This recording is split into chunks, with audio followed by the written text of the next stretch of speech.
Assalamu alaikum students, welcome to Cambrian virtual classroom. I am here with you again with an English first paper lesson. Let's get to the lesson without further ado. First, let me introduce myself. I am SM Saifullah, lecturer in English, lecturer in English, Cambrian College Chattogram. Okay, does this image look familiar to you? I hope you have all watched the movie. So, can you remember the name of the movie? Yes, I think you are right. The name of the movie was Hercules. So, you can probably guess now that we are going to discuss about the lesson named Hercules from Unit 14, Lesson 4. Okay, the name of the Unit 14 is Myths and Literature, and Lesson 4 is called Hercules. What we will learn at the end of the lesson? At the end of the lesson, students will be able to discuss about Greek mythology, what Greek mythology is, and can describe two labors of Hercules. Let's directly get into the text. Hercules was the son of Jupiter and Alcmena. Who is Jupiter and Alcmena? Jupiter is the Roman god, mythological god, not actual god, Roman god of lightning and sky. And he is also known as Zeus in Greek mythology. Okay? As you know, Greek mythology has a vast impact on English language, and the Greek mythology and Roman mythology are almost same. The stories are almost same, just the characters' name are different. Okay, so Hercules is the son of god Jupiter, and Alcmena was actually a human person. Okay, their son's name is Hercules in Roman mythology. He is called Hercules in Greek mythology. Okay, you know, the son, when a son or a daughter come from half god and half human, he is called a demigod. So we can call Hercules a demigod. Eurystheus, the king of Mycenae, and his cousin made him undergo some difficult tasks. Who is Eurystheus? Eurystheus has two introduction here. First is, he is the king of Mycenae. King of Mycenae. Mycenae is a place in Rome, and his cousin, second introduction is Eurystheus is Hercules' cousin. So the king Eurystheus made him undergo. Made means to force someone do something. Eurystheus made Hercules, forced Hercules to undergo, to do some difficult tasks. Some tasks that Eurystheus gave Hercules to be done. Okay, which means the tasks. The tasks are known in Greek myths as the 12 labors of Hercules. Actually, Eurystheus gave Hercules 12 very, very difficult tasks, and Hercules completed them, finished all those tasks, and in Greek mythology, these 12 tasks are known as 12 labors of Hercules. We can see from the image the 12 labors of Hercules, and in this text, in your English for Today textbook, actually the first two is discussed in detail. The first two is discussed in detail. Okay, let's go to the next slide. The first involved among the 12 tasks, 12 labors, the first involved a fight with a lion, a giant lion, a very ferocious lion. Okay, The valley of Nemea was being disturbed by a terrible lion. Nemea was a valley. Valley means a place between two or more mountain, and that particular valley was named Nemea. The valley of Nemea was disturbed, was being ransacked by a terrible lion, a very cruel lion. Okay, this is just a representation of Nemean lion. From where the word Nemean came from? Nemea. From Nemea we can call the lion Nemean lion. Okay. And so Eurystheus ordered Hercules to slay the beast, to kill the beast. Eurystheus ordered Hercules and bring him his skin. Eurystheus ordered Hercules, not only you have to kill the beast, you have to bring the skin as a proof that you actually kill the beast. Okay. At first, initially, Hercules tried to fight the lion with his club. Hercules had a club. What is a club? This weapon is called club. We can also call it baton, bludgeon. Okay, actually the word baton is repeated here. And Hercules tried to kill the beast first with his club, and then he tried to use arrows to kill the beast. Okay. But this took him nowhere. He couldn't do anything using his club or arrows. Okay. Then Hercules attempted a different tactic. He used a different plan, a different policy.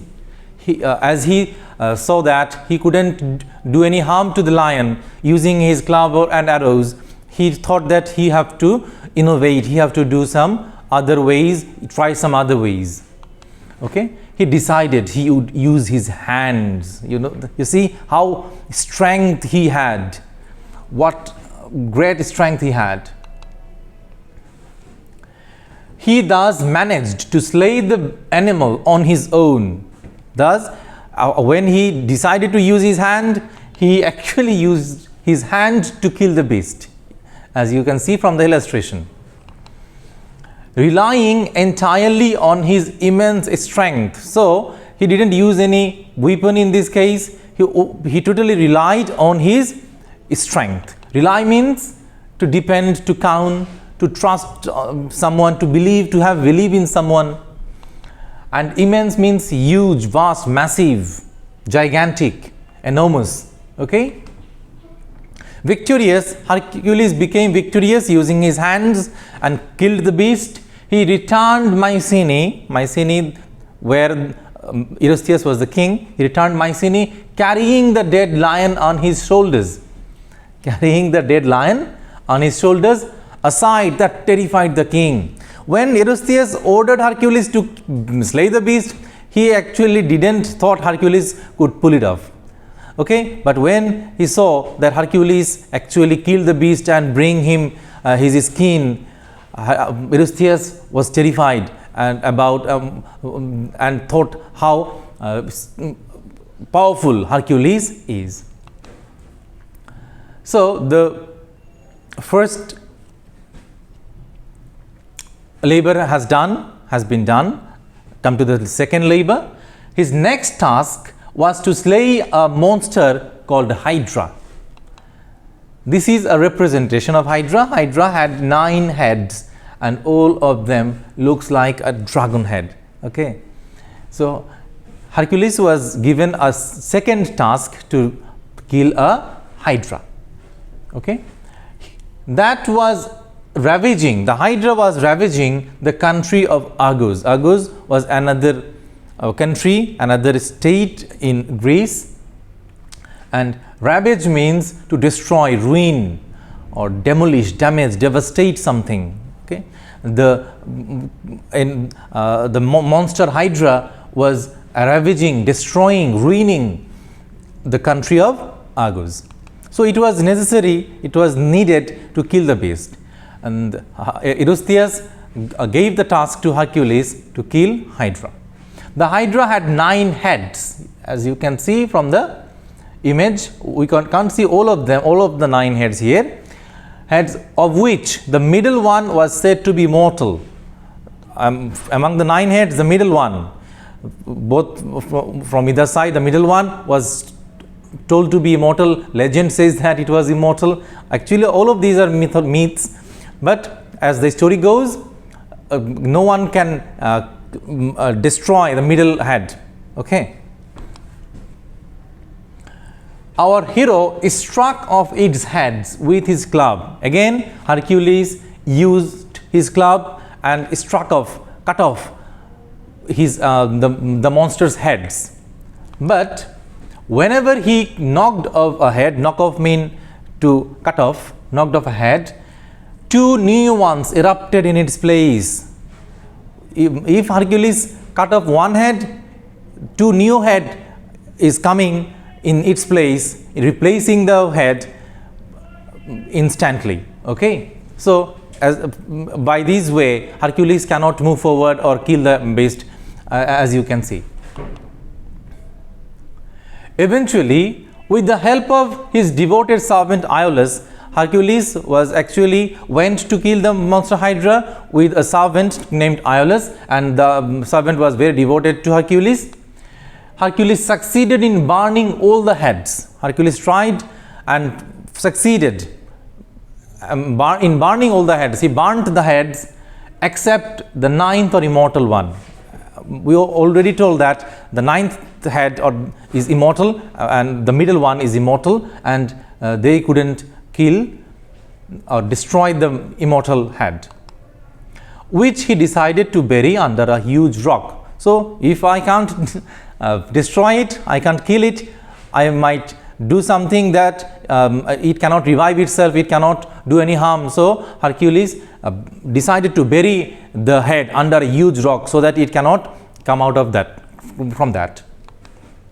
Okay, Hercules is trying to, he killed all the heads except the 9th one, and he came with a huge stone to bury it. In other words, Hercules triumphed again. Triumph means to win. Hercules won again, as he should succeed every time he was given an impossible task by Eurystheus. We only saw 2 labors of Hercules. There are 10 more. Each one of them was given by Eurystheus, and Hercules triumphed every time. And this is how he began to acquire the reputation. He acquired, he was being famous, of a hero possessing immense strength. Possess means to own, to have, having immense strength throughout the world. He was known as a very powerful person, physically powerful.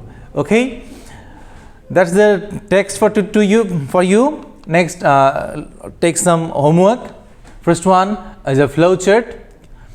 Based on your reading of the passage, make short notes in each of the boxes in the flowchart showing the rise and traits of Hercules.